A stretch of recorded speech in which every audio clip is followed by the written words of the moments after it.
Korea. Saya berdiri aja ya, biar gak ngangkat ini. Ada 28 pabrik rambut asal Korea.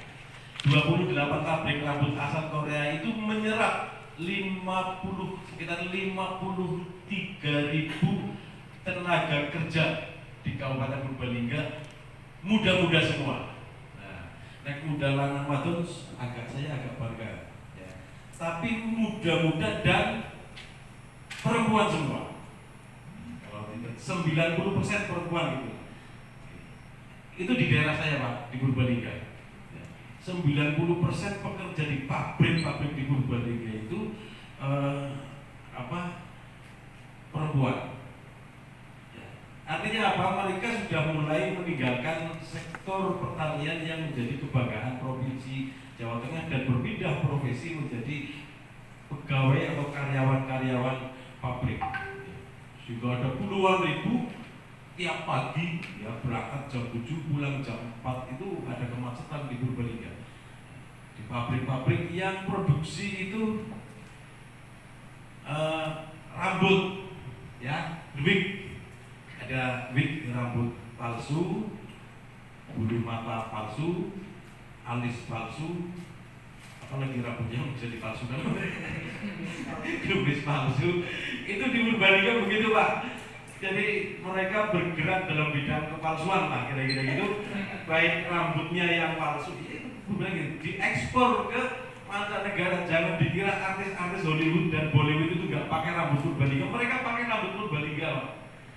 Satu sisi saya cukup bangga karena bisa menyedot tenaga kerja yang luar biasa banyak dan tidak memerlukan skill yang khusus ya, tidak memerlukan skill misalkan harus IT-nya harus menguasai ya, enggak. Sing penting lulus SD, lulus SMP sesuai dengan aturan yang perekrutan tenaga kerja, lulus SMP, lulus SMA atau lulus SD jasanya boleh, yang penting mata nih awas.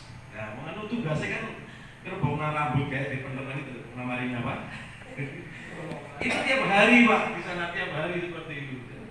Tugasnya itu sehingga nggak perlulah sekolah tinggi-tinggi. Nah, ini yang efek nggak bagus ini bagi para wali murid di kampung-kampung kan seneng ya. Anakku lulus SMA ditampa nang Indopores, ditampa nang Royal, ditampa nang segala macam nama pabrik di Purbalingga itu. Dah tanpa ijazah profesi, yang penting mripate awas bae lah ya. Itu seperti itu. Nah, ya baru 3 bulan dia dapat dapat motor dengan karena wis langsung ditawani Adira Auto wis gratis nyicil potong gaji.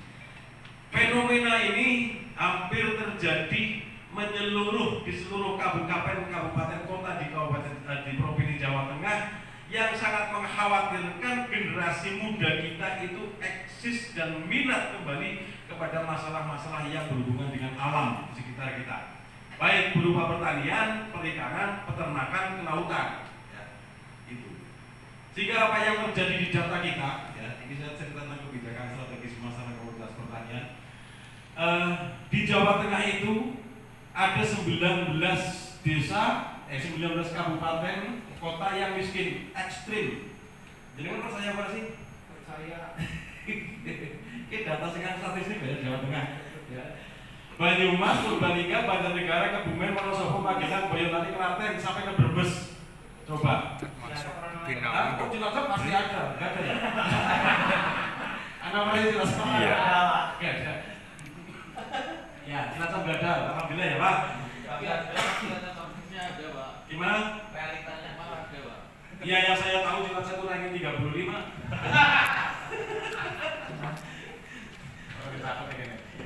Itu Bapak Ibu, kemiskinan ekstrim ini terbesar di Jawa Tengah ya, 19 desa. Bisa dibayangkan kita punya 35 kabupaten kota, 19 diantaranya miskinnya itu ekstrim ya.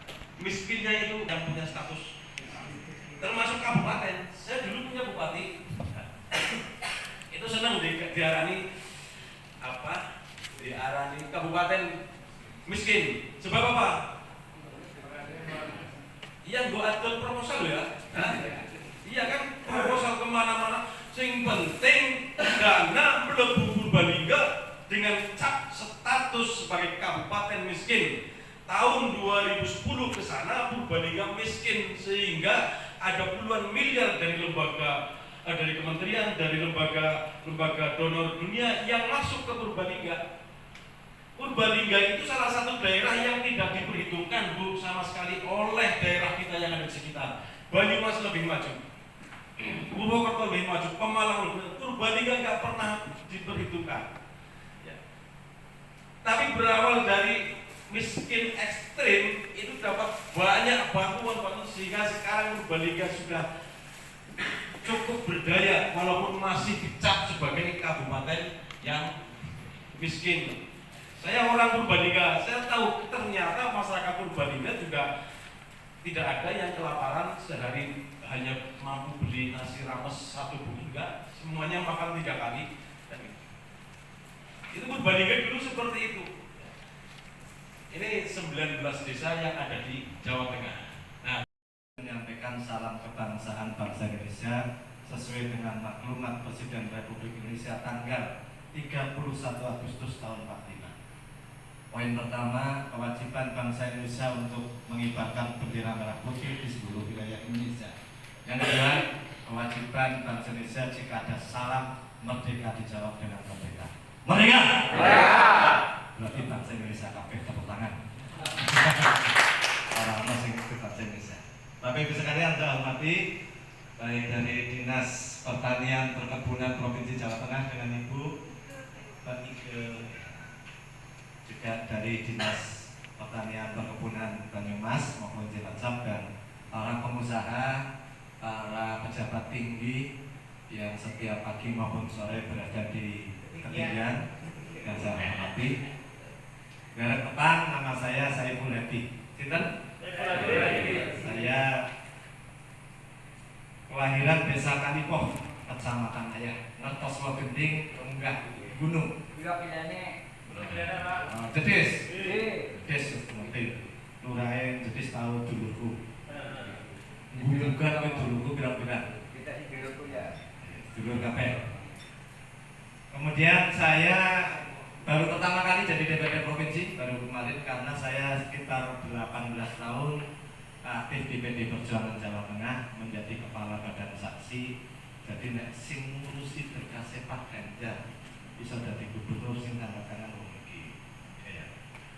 Baik yang pertama maupun kedua. Seluruh bupati, calon bupati se Jawa Tengah berkas-berkas